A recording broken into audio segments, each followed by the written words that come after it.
experience life. I'm sitting here debating socialism and whether or not people should have health care, and I was on my dad's plan.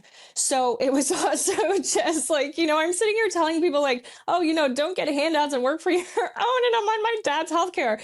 And so it was also just like the ignorance of youth. And again, it was one of the first eras, because I don't really count the Obama era as like an influencer era. It really was Trump.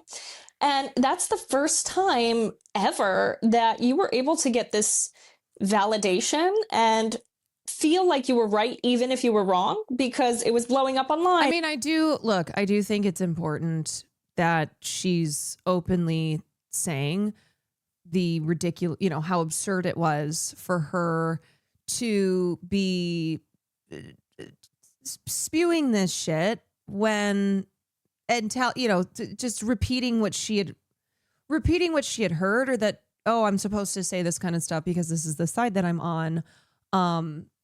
And recognizing how ridiculous that was. So I know she is a person who is obviously now openly talking about how her political journey has brought her to this point. I do think a big part of it was when shit started to affect her personally, but that's kind of the truth, how it will go for a lot of people who move away from right-wing politics. Is it will be something that personally affects them, and they will move towards the they will move towards more of a collectivism. Maybe I've been wrong about how I see things, and now I'm moving in this direction of a more collective political belief system.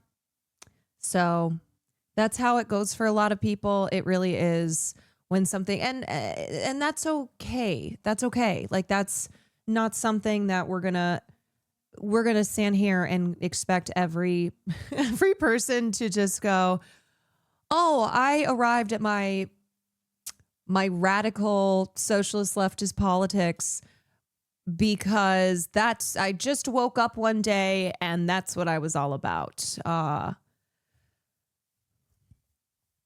So I think hopefully this is something that can inspire more people to do something similar. And I do want people to grow. I do want people to have a politics of the collective and be in solidarity with their working class comrades,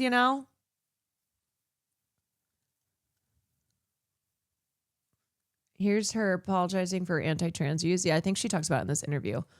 I feel immense guilt for my role, and even more guilt that things I have said in the past may have caused my son's sister more pain. I don't really know how to make amends for many of these things, but I've been trying incredibly hard privately to learn and advocate for those within the trans community that I've hurt. I also haven't said much on this because I've gone back and forth over whether my voice would be helpful on the issue, since it will be framed as disingenuous or just turning because I'm scorned. Even this reply will become right-wing hysteria, but yeah, I'm sorry. Let me know how I can help.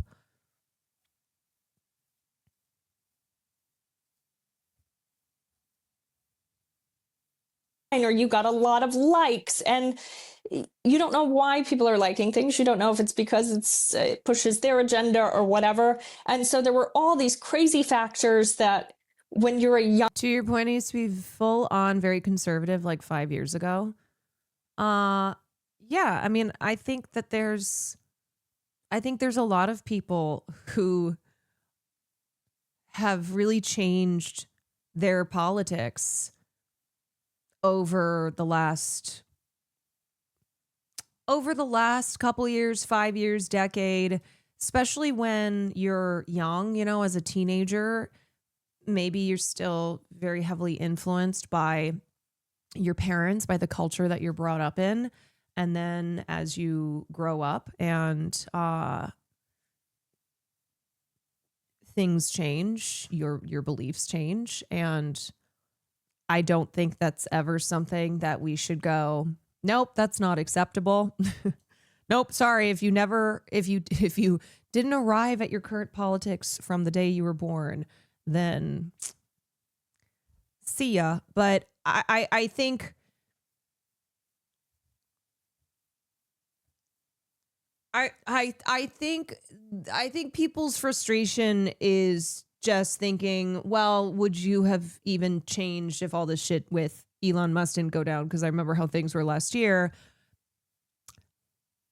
But at least she's openly expressing how her politics has changed, and that she is taking responsibility for that and saying, I was wrong. So if that's what radicalized her, then that's what radicalized her. Young and hungry kid is really attractive. Totally. I mean, I think I was talking to somebody that went through like the Daily Caller's like news journalism program or whatever. And there's so many journalists I know in media that have gone through these like sort of right-wing pipelines. And it's because they exist, like they're well funded and there's opportunities. And I totally understand because then otherwise there's really no point in reaching out to people who currently hold right-wing politics.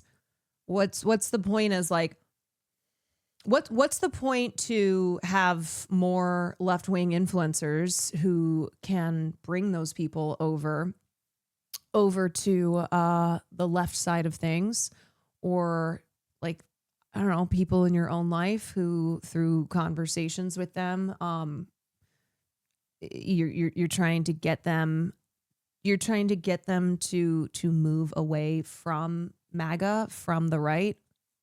young person. I mean, I was talking to a kid that worked for he was like 22, but like worked for Doge. And I'm like, why the hell would you work for Doge? And he's like, well, I don't know. I'm an engineer and like, it's cool to work for the government and have that on my resume. Like when you're young and ambitious, I think like you end up accepting opportunities without maybe like thinking that hard about it. And so I can totally see, especially during that era when like, especially you were a young woman and they were so after like young women, you know what I mean? Yeah. And I was homeschooled in high school, which gave me a lot more social skills than, some people who were homeschooled a bit longer. But there was also, I just wanted the friend group I didn't have in high school, so to speak. And so there was very much like a yearning for some sort of community or belonging too. And I'm like, oh my God, they like me. Yeah. And I think she's also providing a perspective on how people like her do get swept up in this shit. It's like how the right does seem appealing. All these young people who are like going down these right-wing pipelines because they are looking for that. They are looking for that community. They are looking for someone who they feel is speaking to them. They're vulnerable. They're able to be manipulated, and we're trying to stop the flow of those pipelines. We're trying to say like, hey, you can be in community, but that's not what that is. And that's, and I felt the same way when I got invited to a party when I first started college or whatever. So I think that was also very appealing in a way that kind of makes you ignore other ideologies or flaws in certain thinking or why I didn't critically think about the issue of healthcare.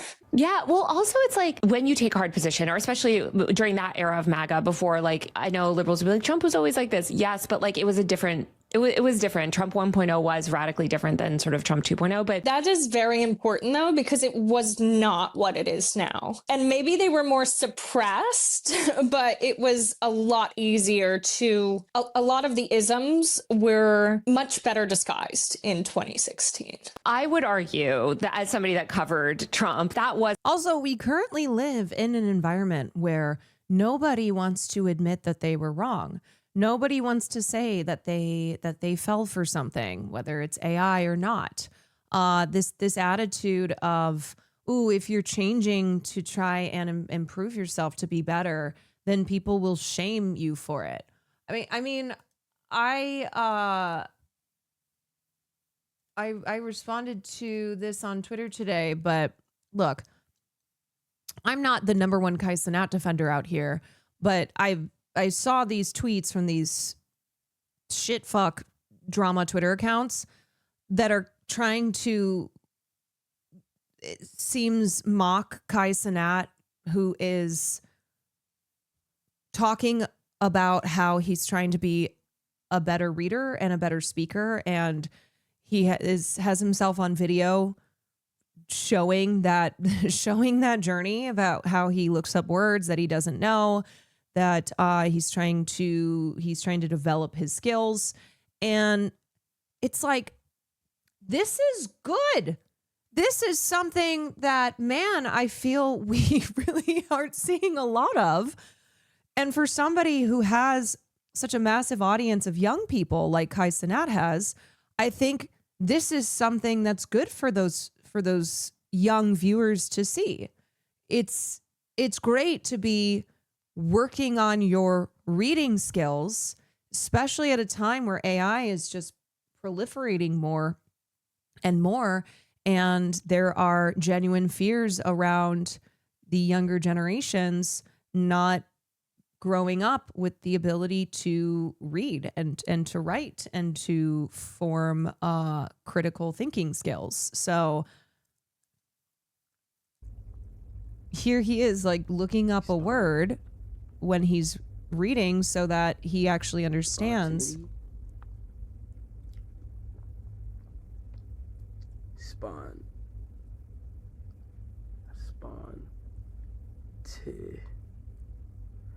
Oftentimes when I don't know what a word is pronounced, I get to look at how it's pronounced and what it even means. Spontaneity. Spontaneity. The condition of being spontaneous. Spontaneity. Spontaneity. Spontaneity. That is what you do when you are actively trying to develop better reading skills. If you look up and go, how do I become a better reader? One thing you'll see is look up words, actually look up their definitions so you can understand their meanings. When context clues, when there's you're not going to fully grasp the meaning of it in whatever sentence you see that word in. Like, this is really basic shit.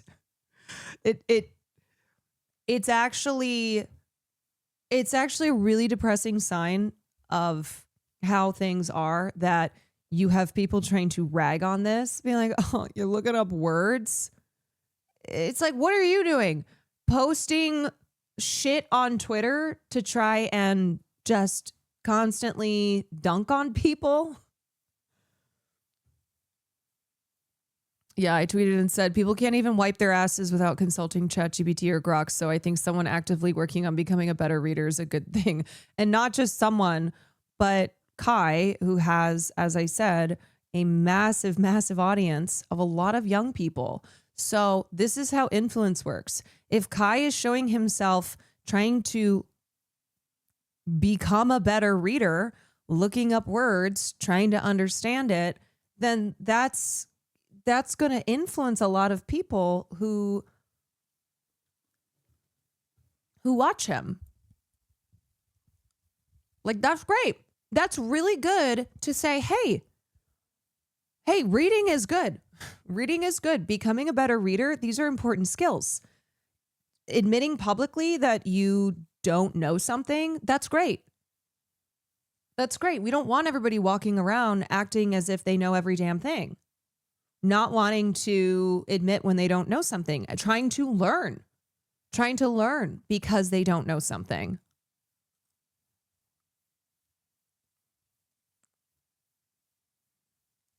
This is insanely vulnerable and guaranteed. Some kids that watch him and struggle with their literacy are going to start doing the same. Watching a person you look up to show the work and the struggle makes you feel less alone. Let's go. 20 minutes. And look, there's not much that I will look at with big male streamers and go, man, this is actually great. This is good influence.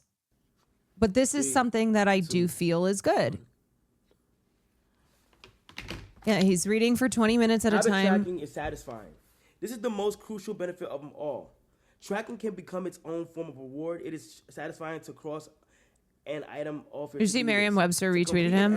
Your workout log, or to mark an X on your calendar.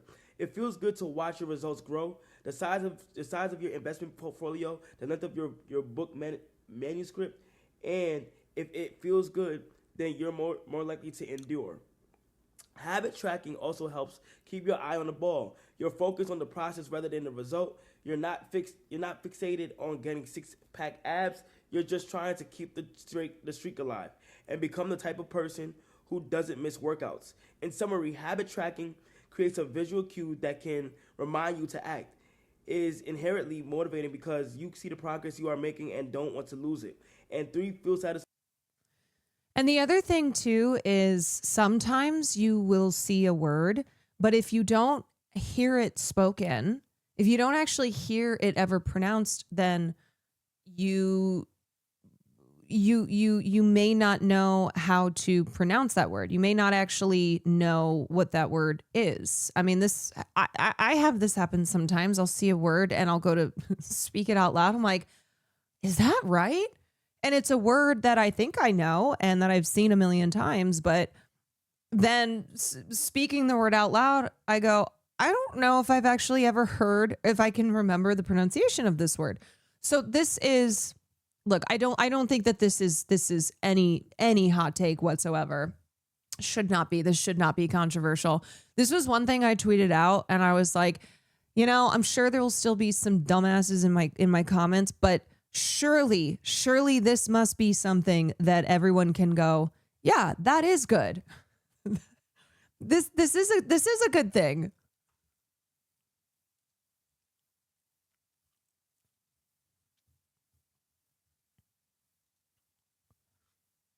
We love this so much. Keep up the good work, Kai. Got retweeted by freaking Merriam-Webster.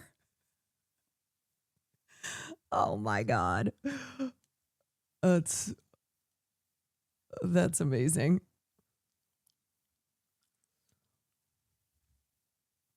Also, knowing words doesn't automatically mean smart. I could read at a college level in like 5th grade. I barely got to basic algebra in high school. I just feel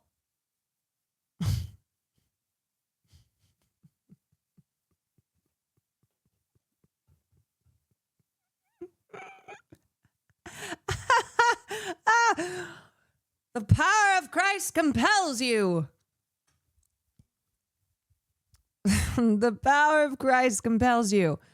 I just think that it is a good thing to see somebody with this much influence going old school and reading a book and showing their journey of reading a book. Because, man, it really feels like everyone is just using AI for everything. So as sad as it is to go, damn, wow, this is a nice change. This feels like a nice positive thing. We're going back to the original recipes. We're going back to reading. We're making reading good again.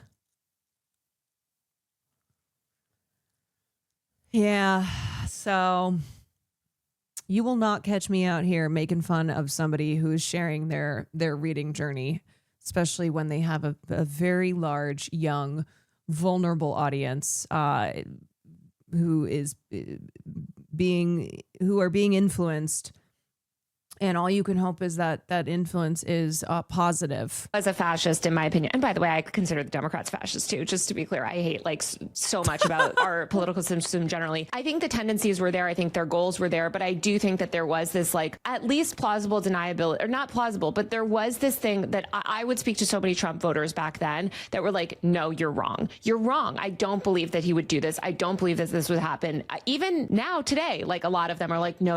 So I do think that there's a level of was this always the end goal? I mean, he did run on a campaign of mass deportation in 2016, but I don't know. I'm sympathetic in the sense that I've seen a lot of people evolve in the way that you're talking about. I also think that when you are in the MAGA movement, there are these insufferable liberals that are terrible and are abusive and also counterproductive. I mean, I'm thinking of the Jasmine Crockett discourse, I guess, where they're you can't criticize a black woman or something, weaponizing identity in this way that I am sympathetic sympathetic to some and of calling the people who are very obviously not racist. And, you know, that was a big turnoff when you're first forming a political ideology. But I think it's also important to understand how much, because I watched this as someone who was always public facing in a way and always speaking out publicly, the restraints on what you could say without backlash became stricter and stricter, right? Like if you look at the photo of Trump with the LGBTQ flag, goddamn like woke years culture. ago, if that photo came out now, he would not be president at all. There would be such immense backlash from the base.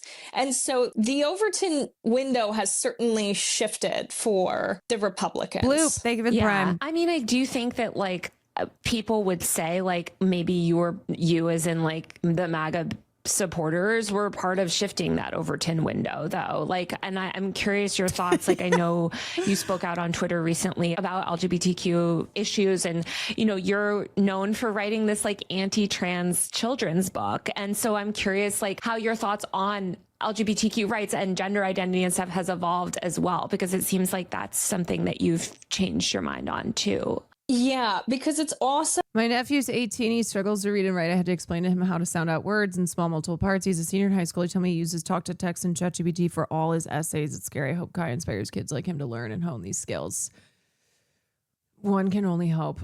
The future of these kids being able to read resting in the hands of Kai Snat. So again, I didn't live life as a real person. I was writing a children's book before I ever had children. Thank you for the 5 months. So, Magnus, thank you for 9 months. Like I did not have any children when I wrote the children's book, but it's also just experience. And I felt a lot of guilt, especially now that it's closer to my family, the trans issue, that it's hard for me to think of causing someone who is part of my family to an extent any pain.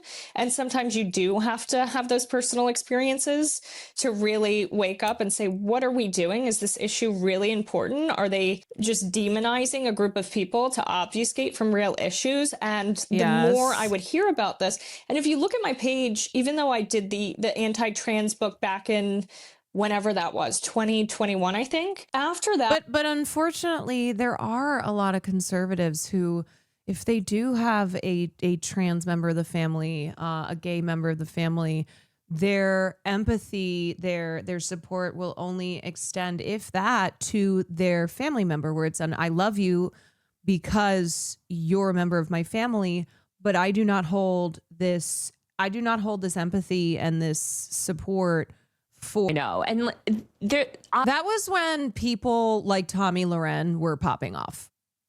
Tommy was popping off on Facebook, and then that's what led to Hasan responding to Tommy Loren. Will and Hasan worked on the breakdown or whatever it was called at Young Turks, because this was before there was a real kind of infusion of young right-wing emerging digital stars. You know, now there's so many Tommy Lorens out there.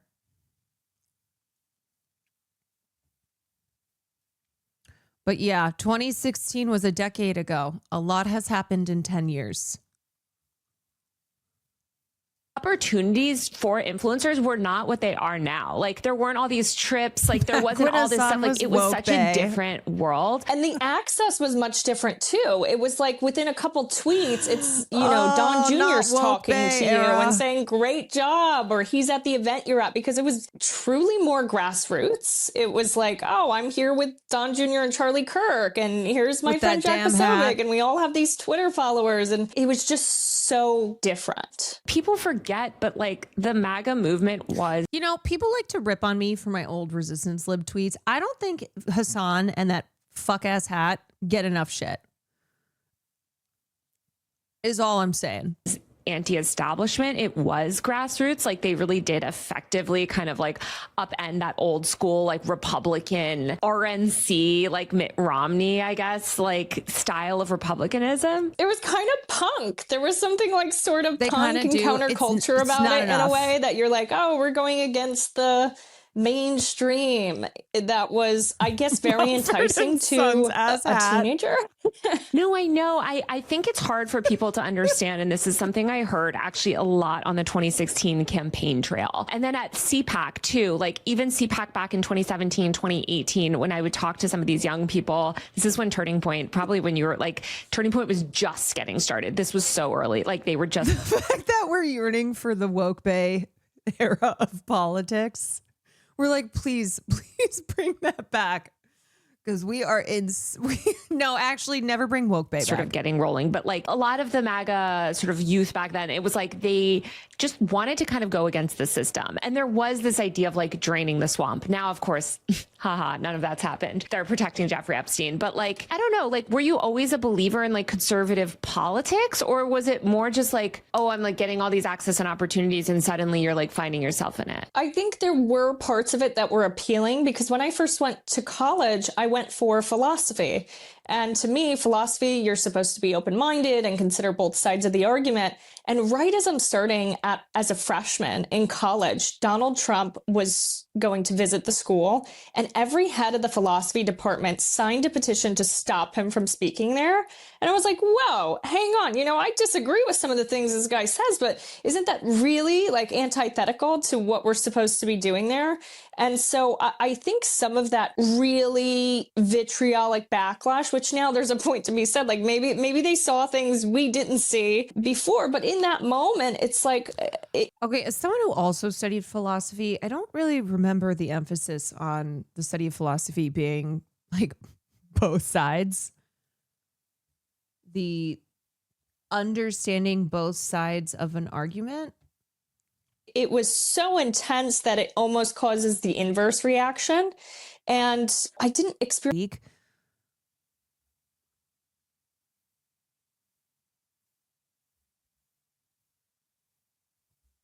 Excuse me?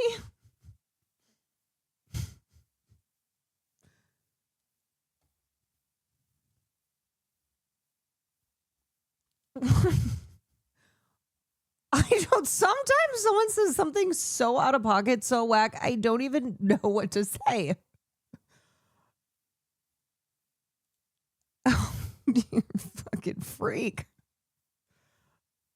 Their account is already gone.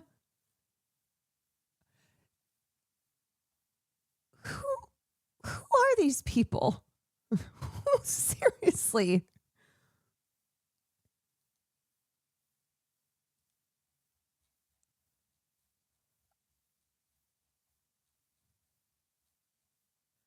They probably wrote Manible's shit somewhere else. I'm like, there's no way they would remove that fast from saying that shit.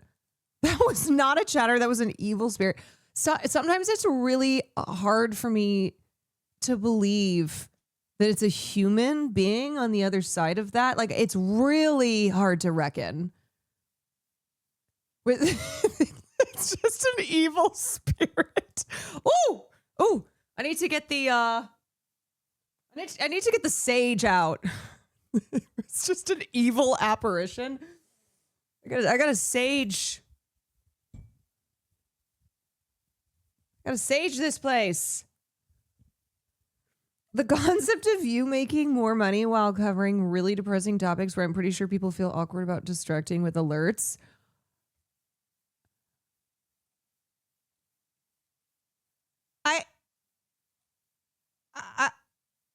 I'm just I honestly don't know what to say aside from just that was an evil spirit.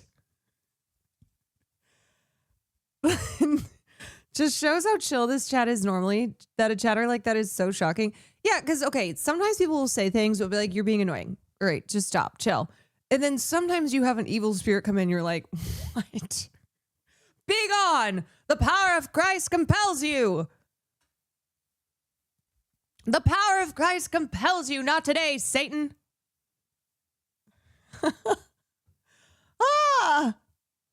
We just got visited by the entity, bro. Yeah, it's like in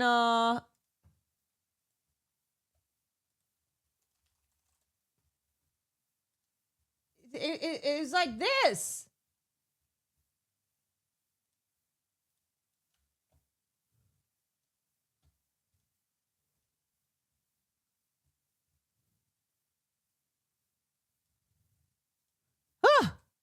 All right. Well, hopefully that's the only one. This platform are like the fact that you literally rebought premium and then they blocked you from it. Like, it's appalling. I mean, I feel like you've been really like leading the charge on speaking out against this stuff. Like, are you thinking of pursuing legal action? Like, have you spoken to anyone? I am exploring every option available to me, and I'm speaking to several different people on the matter. What I think is really important to understand is too that one, this was not an accident. There's never a time where you're building a system like this that these things aren't taken That's how into Grok consideration. actually And what looks. does not help the case for X, Twitter, whatever you want to call it, is that months ago, Linda Yaccarino, who was the CEO of X, she was the female CEO appointed by Elon Musk and was at X for quite some time. She resigned back in July. And what people tend to forget about the context of her resignation is that within the 24 to 48 hours that she resigned, right before, Being like, Grok apologized for undressing or whatever. And Incredible reporting from Grok here. Based on reports, Ashley St. Clair's X Premium was revoked after she publicly criticized Grok for generating sexualized images of her without consent, including childhood photos. This led to the loss of her blue checkmark and monetization. X hasn't officially commented.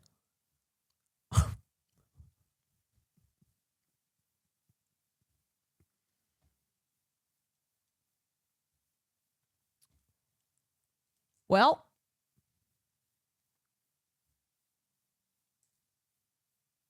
Grok talking about Grok in the third person. I hate it here. I fucking hate it.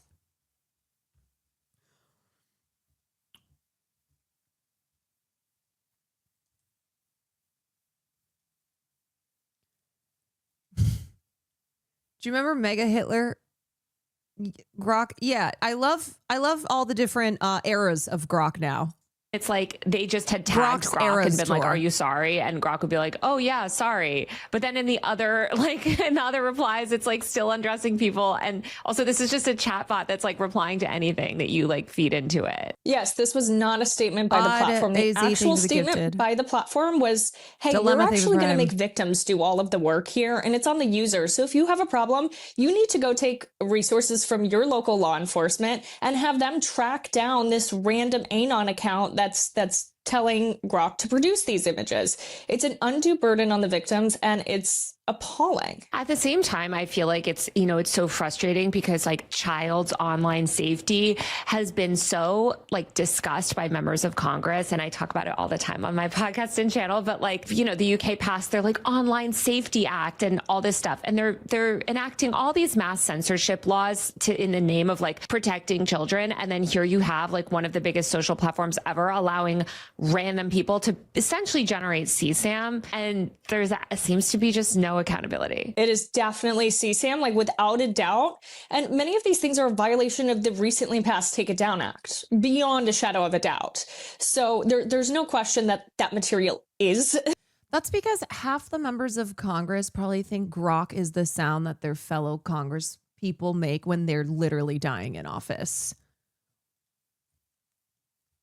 So many of them just do not understand this shit at all. The material that we think it is. But yeah, they're oddly quiet on it. And if you realize, I think it was today or yesterday, that XAI now has a new Pentagon contract. This is appalling. And another one's so many grokking. times censorship, you were absolutely right, is funneled in and ushered in under the guise of protecting certain groups or certain demographics. And I spoke ad nauseum with the BBC about this and said, hey, the UK, it's really good that you guys are now trying to ban this or take action against Grok for producing these images, but you kind of stepped on the rake here because you guys had so many very laborious censorship efforts that nobody's going to take this seriously, even though it really needs to be taken seriously now. Exactly, because now we actually do need to prevent harmful content for minors and adults online. And we can't do that because they have all these ridiculous like censorship and surveillance laws in place. And, You know,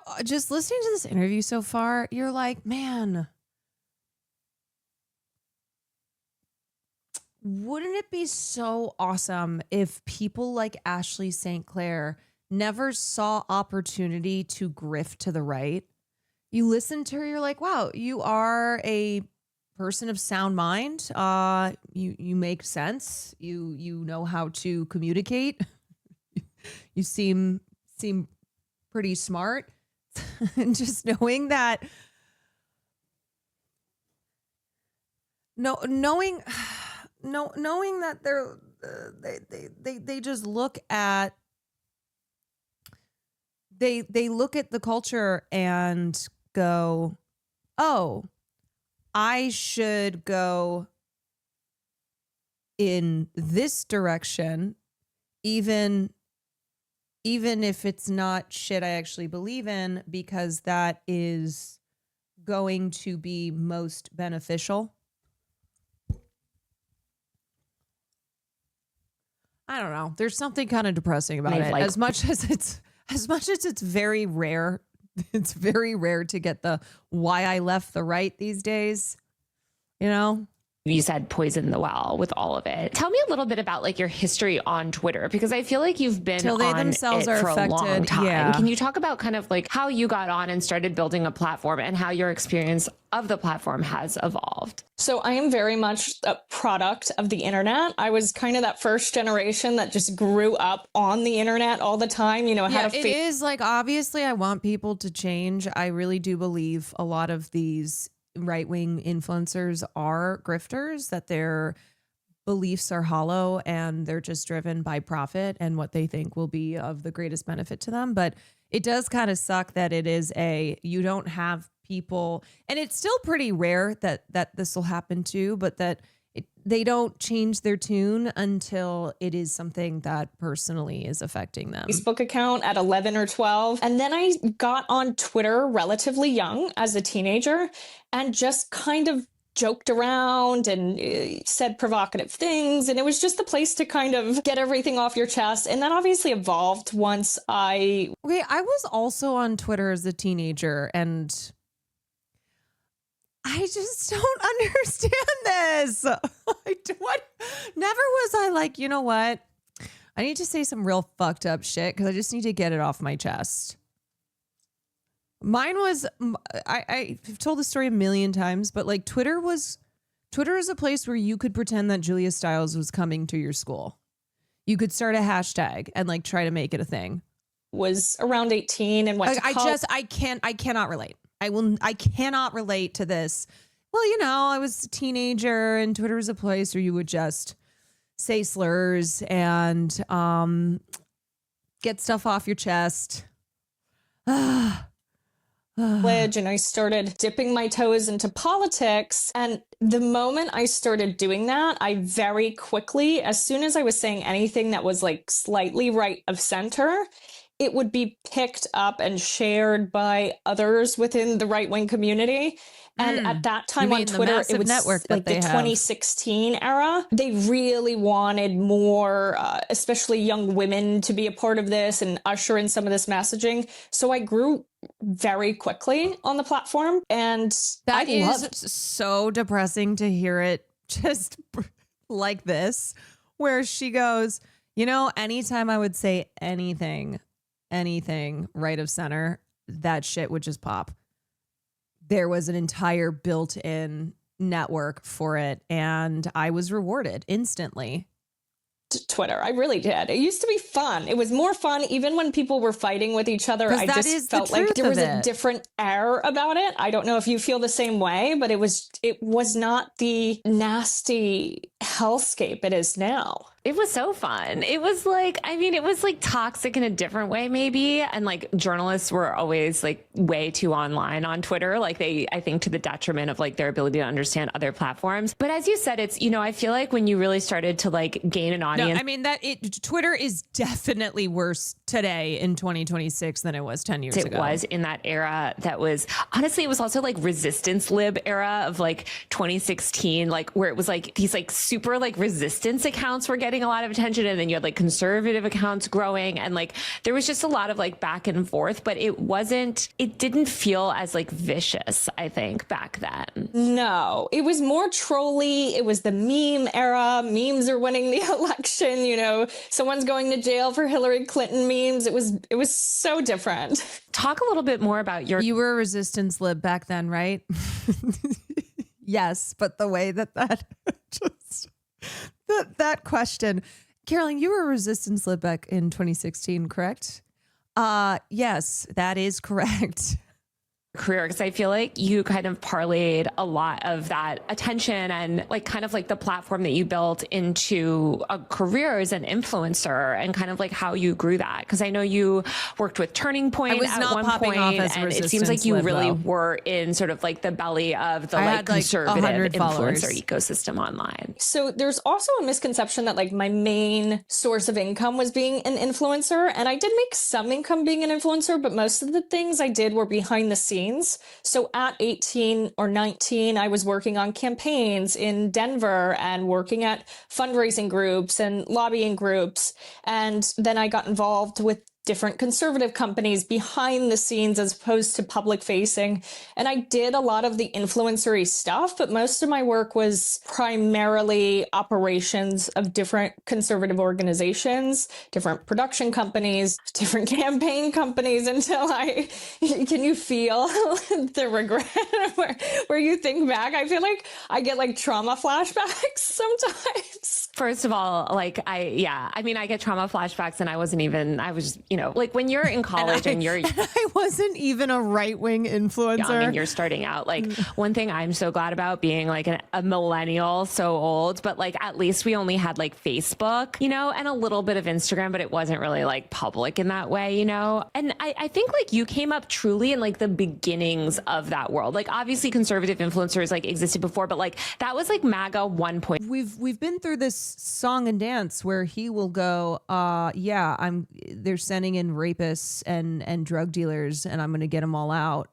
That's who we're targeting here. And then they're targeting families. They're targeting like desperate people.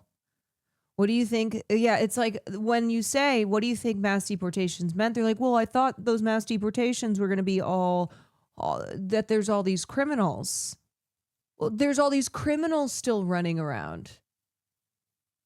He was doing the eating cats and dogs shit during the campaign. Yeah, and this is the part of me that I'm like, oh my god, oh my god, oh my god. Where okay, your average voter who doesn't have the influence of a Joe Rogan, not as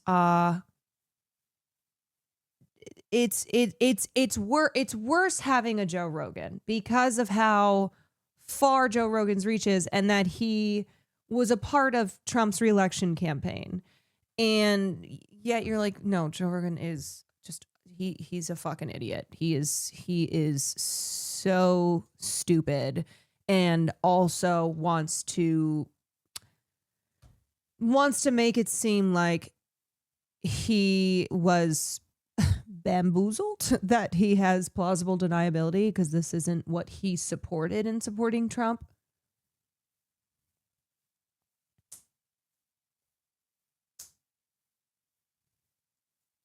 Grabbed lots of folks who just came across the border, people who hadn't really integrated themselves in the communities, hadn't become people's neighbors, and surprisingly or not surprisingly, people don't like it when ICE shows up in their neighborhood and take away people that they have relationships with. The Obama administration was very effective because they snatched people didn't really know, and in this case.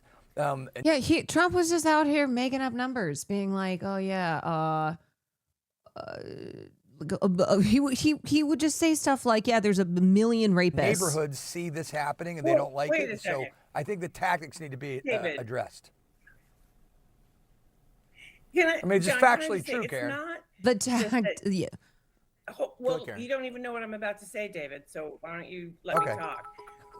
It's not just that this idea that also Trump has said all undocumented immigrants are criminals. So this is what always just makes me go, What did you think he was going to do? Who do you think he's going after? Because he has made it very clear that he's going after undocumented people, and he calls them all criminals.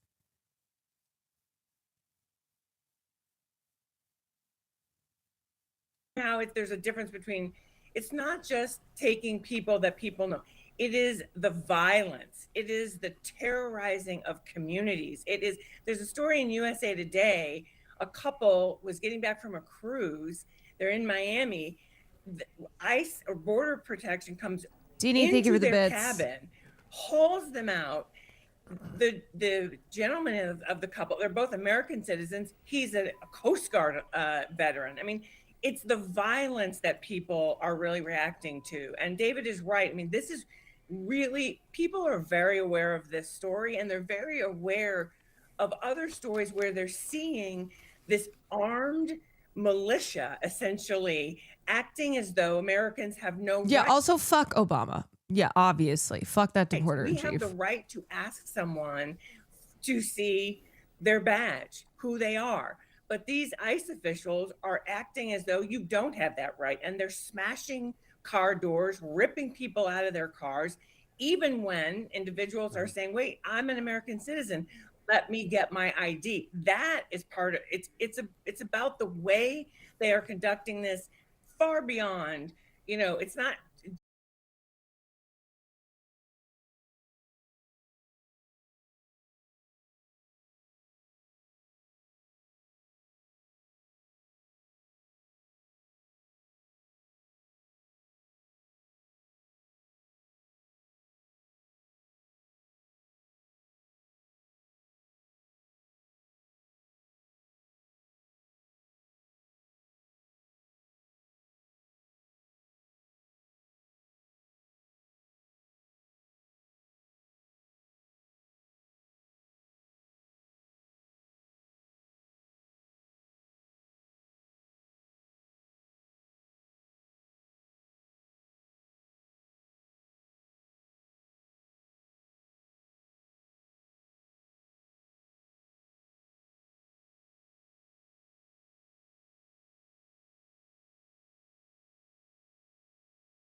We've got midterms coming up. Do you think that anybody who's watching this thinks that Republicans should get more power or less power? And these things are all are super important for the administration to take into account. I think it needs to be dialed back. I think they should take this. We can still enforce the laws and have strict immigration control, but do it in a different manner. He's like, let's do it in a way where just the optics aren't this bad. Okay, we just really gotta work on the optics. Oh wait, before I get to this, I wanted to cover. Here's a live look outside. I wanted to cover this here with the Minnesota, or with the federal prosecutors resigning in Renee Good's case. Out of the Whipple Federal Building in Minneapolis, this is where protesters have been clashing with federal agents. New tonight, a judge has agreed to hear the state's lawsuit asking ICE to stop its surge in Minnesota. That hearing will take place in Minneapolis at 8:30 tomorrow morning. This evening, we're looking into why 6 people from the U.S. Attorney's Office resigned today. Sources say that the move stems from concerns over the investigation into the killing of Renee Good by an ICE agent. Jonah Kaplan has been following these developments. He joins us now. Hi, Jonah. Amelia, those sources say the concerns are over a request to investigate Good's wife, and that the case is being treated as an assault on a federal officer as opposed to a civil rights case.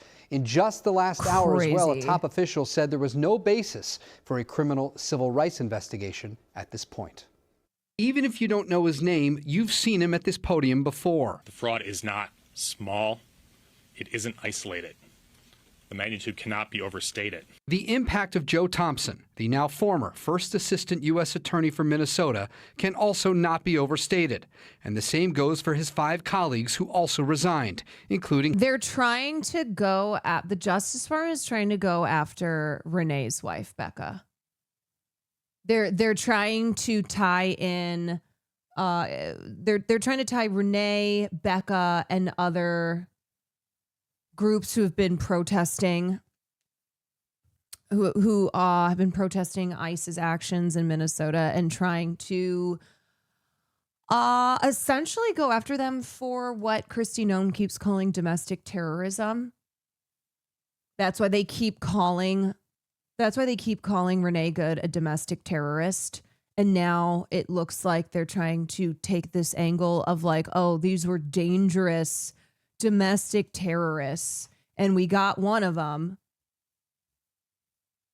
But really, the legal focus should be on holding these other domestic terrorists accountable. Harry Jacobs, the man who frequently stood to Thompson's right and who was just appointed head of the criminal division. Together, they prosecuted dozens of high-profile cases, including Feeding Our Future mastermind Amy Bach. They also led the federal probe into Vance Belter, the man accused of assassinating Speaker Emerita Melissa Hortman. Doug Kelly is a former federal prosecutor. I've been practicing federal criminal law in this state for 51 years. And this is the darkest day in the 51 years, as far as I can see, for the rule of law in Minnesota. If they feel the need to resign because of orders they have gotten that will violate their consciences, to me, that is a great statement on their part that this is not tolerable by them. Praise poured in for the prosecutors throughout the day, including from Senator Amy Klobuchar. I just know how this office is respected through Democratic and Republican presidencies. And this is just an atrocious loss. There were also several departures today from the Department of Justice's Civil Rights Division in D.C., but an official tells CBS News those were pre-planned early retirements. Amelia. All right, Jonah. Thank you. Oh my God, I feel so bad for Becca, Renee's wife, and now how she is seems to be the new target of the state of the government here, because they're trying to take the legal heat off of DHS and ICE and Jonathan Ross and paint this picture of these evil Antifa domestic terrorists, lesbians. It's indescribably cruel. I know. I just, on top of having witnessed and experienced what happened that day, now having to deal with this shit. What's up, Austin? How's my baby? He's good. He's good. He went to his acting class. But we were taking care of him earlier, of course. Governor Walz's statement on 6 prosecutors, including Joe Thompson, resigning from U.S. Attorney's Office. Joe Thompson is a principled public servant who spent more than a decade achieving justice for Minnesotans. This is a huge loss for our state. This is the latest sign that President Trump is pushing nonpartisan career professionals out of the DOJ and replacing them with his sycophants. Thompson has worked extensively with state regulators and the Minnesota Bureau of Criminal Apprehension to bring federal prosecutions against fraud involving public programs. His work supported oversight, enforcement, and program integrity. He also oversaw and advanced prosecutions in several high-profile violent crime cases, including federal charges connected to the murders of Representative Melissa Hortman and her husband Mark Hortman and the attempted murders of Senator John Hoffman and his wife Yvette. His resignation is the latest example of the Trump administration overtaking traditionally nonpartisan positions within the Department of Justice and replacing experienced career professionals with political loyalists. It comes 2 days after news that the Trump admin has launched a criminal investigation of Federal Reserve Chair Jerome Powell, and on the same day he threatened retribution for Minnesota.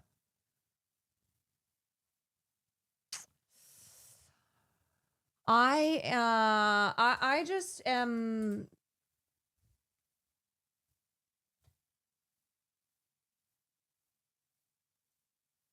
I'm just feeling like Tim Walz really could be going out with a bang here. Not running for re-election. It's like, brother, go ham. Okay, do what most Democrats would never even dream of doing. KGB Cowboy, thank you so much for the 5 gifted subs. Chubby Shark, thank you for the tier 1. He's like, let's just be peaceful. Let's film them. Carry your phones with you. If you see ice, film them. But let's make sure that we're being peaceful.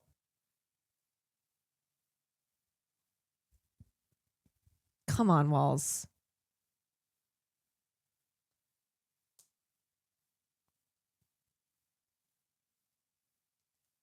You're not even running for office again. You're not running to be vice president. You're not running to be governor for another term. All right. Anyway, let's watch this interview here with Ashley St. Clair escaping the right-wing bubble, leaving MAGA land. So if you are not aware, Ashley St. Clair is one of Elon Musk's many baby mamas. But all this shit went down when Elon did what he tends to do, which is to treat these women, no matter the fact that they gave him a child, treat them like absolute shit. And so Ashley, who was a right-wing MAGA influencer and commentator, has moved away from that and has talked about how she was wrong and that her views on, or her earlier views on things like trans rights have changed. She also, now Elon Musk is trying to get full custody of their child because I think the recent thing, this is on why I left the right. A rare why I left the right, especially at a moment like now where woke's not really back. You kind of have some right-wing commentators or the, apolitical type who will take the centrist position on some things because they are kind of testing the waters out. But no, we haven't reached that point in the culture yet where we're going to see people kind of backing away from being full-throated fascists. So here we have Ashley St. Clair. Ashley St. Clair, why I left the right. What preceded that was just many, many more images being produced. And the age I was in them got younger and younger, down to 14 years old. It was horrific.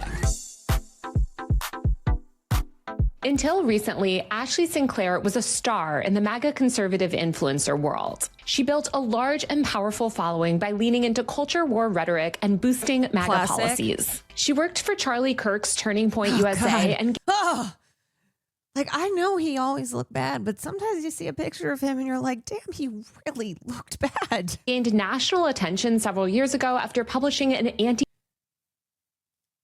Don't raise temperature. Be civil, motherfucker. People are already dying. Wow, Nomad's Land, man. Thank you so much, because I'm definitely the person who's raising the temperature out here. Yeah, it's me. It's really me. I'm the problem. You know, there's a hell of a lot more people who you could go bother them with this bullshit and not me. Like, who are you? Sarcasm? You need to no, you don't get to say dumb shit and then go, it's called sarcasm, it's irony, it's humor, it's satire. Be civil, motherfucker. See, you're one of those people who you say dumb shit and when you get called out on it, you're like, it's irony. Trans children's book. Ashley was welcomed into the upper. No, it's just being annoying. All right. It's just being annoying. Y'all, can we just understand that when you do that kind of shit, when you think that you understand like what a good joke is, that you think you're effectively employing sarcasm, you're really just being a dumb.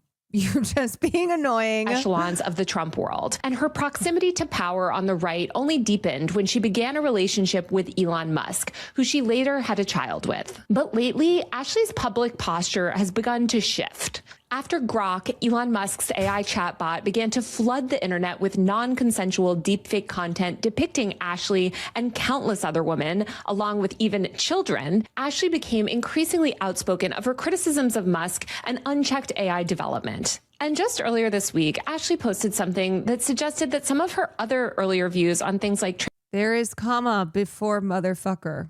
Okay. Trans rights have changed. So I sat down with Ashley to talk about how she got started in conservative influencing, MAGA 1.0 versus MAGA 2.0, the right-wing internet pipeline, and how her positions on things like LGBTQ rights, healthcare, immigration, and more have evolved. I know it's really tempting to write people like Ashley off or get really angry at the harm that they've committed, but Ashley is surprisingly candid and thoughtful and does seem to want to make amends for the harm that she's caused over the years. Ashley, welcome to my podcast. Hello. I guess to start off, I feel like people really started to pay attention to your posts in the past week or so because you've been calling out just the obscene level of deepfake adult content that Grok has been producing. When did you first notice this was a problem? Like, how did this stuff make its way into your feed? I was so upset that this even came into my purview to begin with, because right before... Y'all, it's fine. We don't need to keep making this a thing.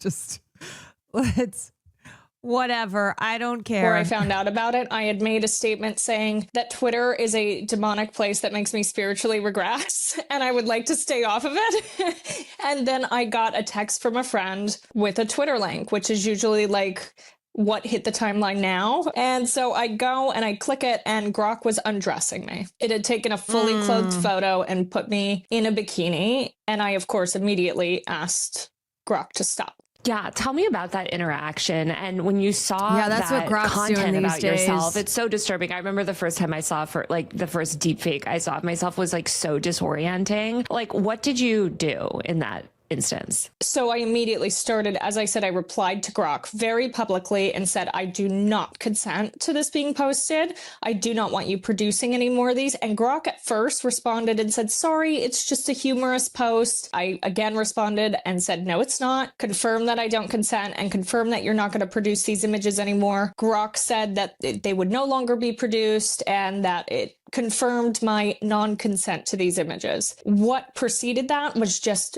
many more images being produced, and they only became more and more explicit. And the age I was in them got younger and younger, down to 14 years old. They found photos from the depths of the internet, since I am very much a child of the internet. I grew up on the internet, so they dug them up.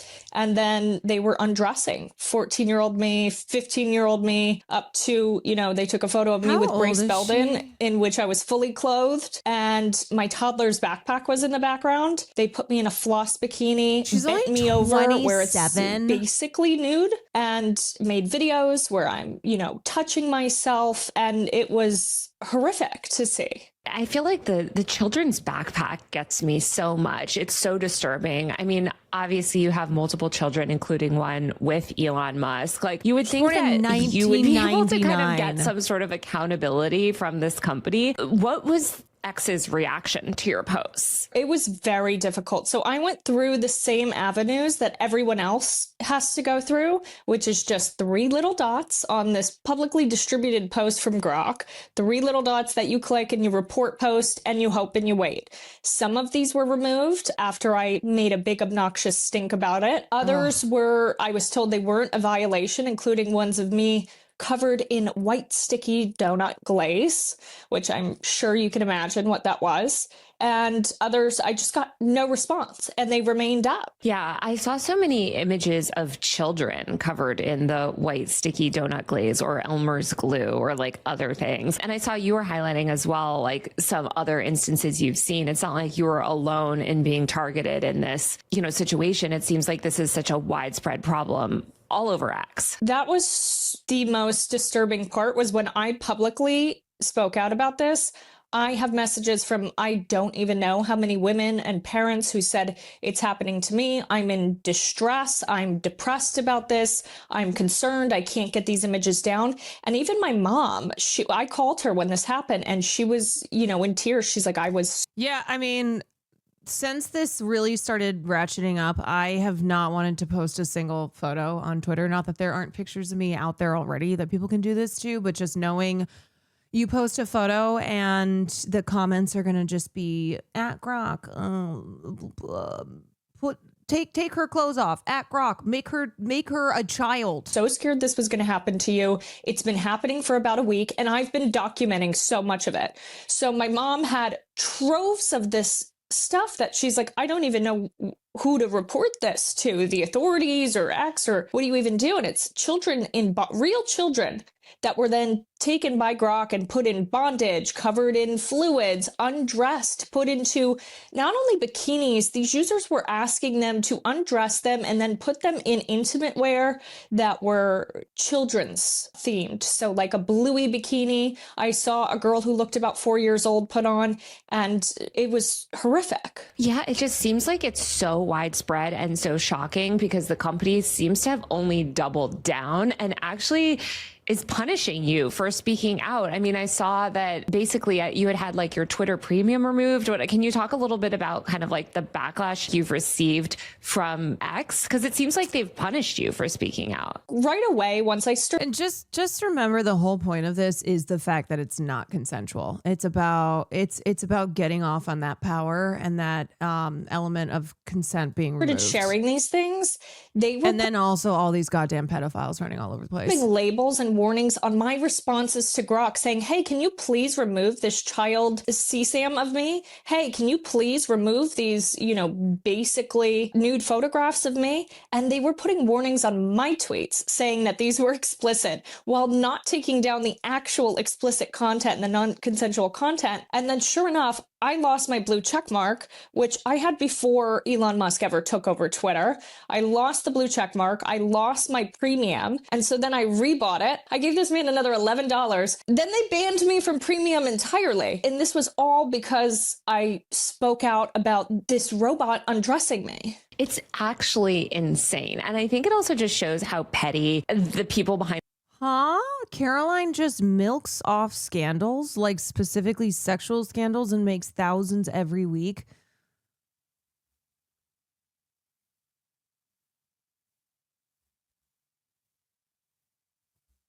Excuse me?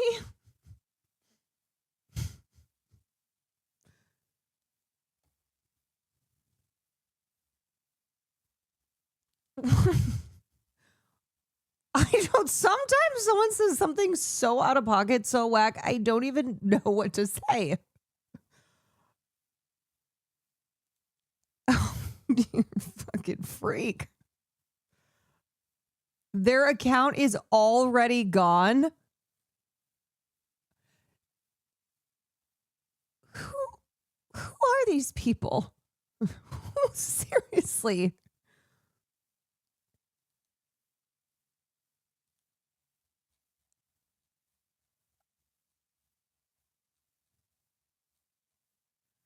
They probably wrote Mandibles shit somewhere else. I'm like, there's no way they would remove that fast from saying that shit. That was not a chatter. That was an evil spirit.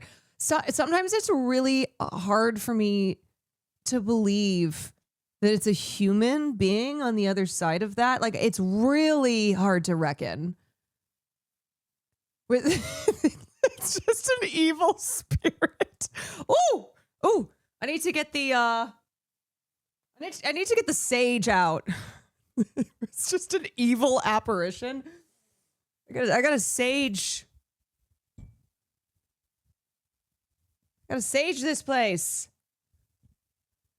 The concept of you making more money while covering really depressing topics where I'm pretty sure people feel awkward about distracting with alerts.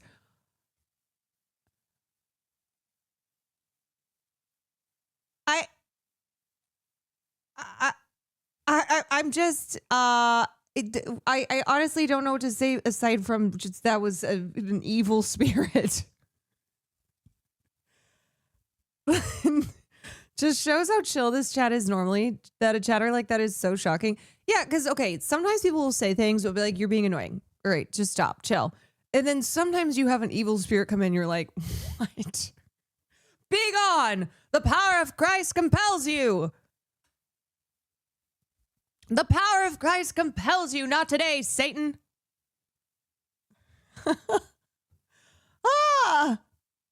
We just got visited by the entity, bro.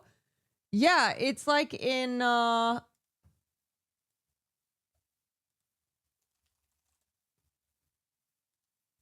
it's like this.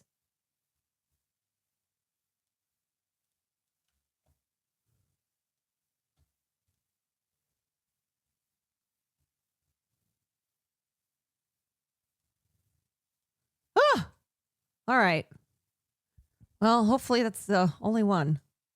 In this platform are like the fact that you literally rebought premium and then they blocked you from it. Like, it's appalling. I mean, I feel like you've been really like leading the charge on speaking out against this stuff. Like, are you thinking Rogan? And it's what first drew me to him. Finally, I was like, another man who I really can just see myself in.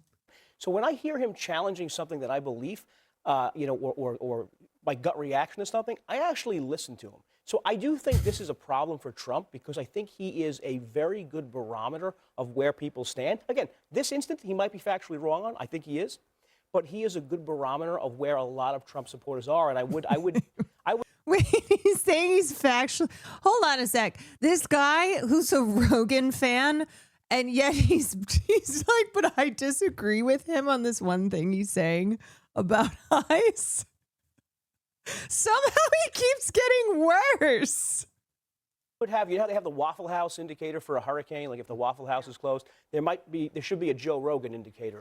All right, with us now, stand-up political commentators Karen Finney and David Urban. And friends, what I'd like to do is not relitigate the video. That's the type of guy that you just have to turn to and be like, I can't talk to you. You're such a loser. I'm sorry. I just need you to know that you really suck ass. Video or the events, I actually want to talk about how they're landing in comments like the ones David just made by Joe Rogan, who seems to be saying, I support the president's immigration effort notionally. I do not like huge what I'm Rogan on fan. the ground, though, he seems to But be that saying. lady deserved it. How pervasive do you think that opinion is? Yeah, John, listen, I think it is very pervasive, right?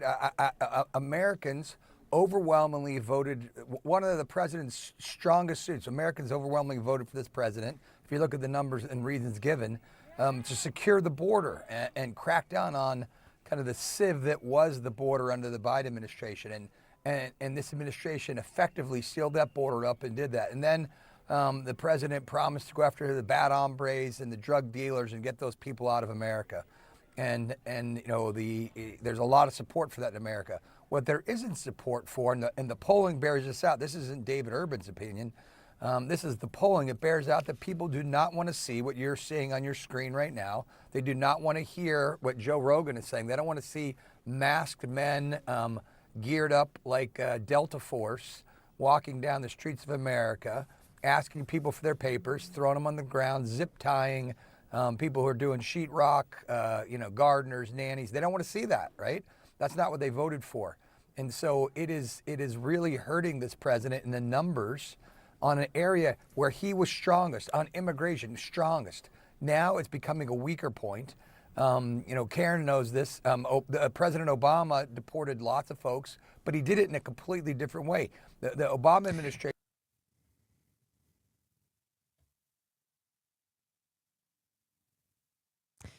See, this is always the thing that Joe Rogan says where he's like, I didn't vote for this. I didn't support this. And I'm like,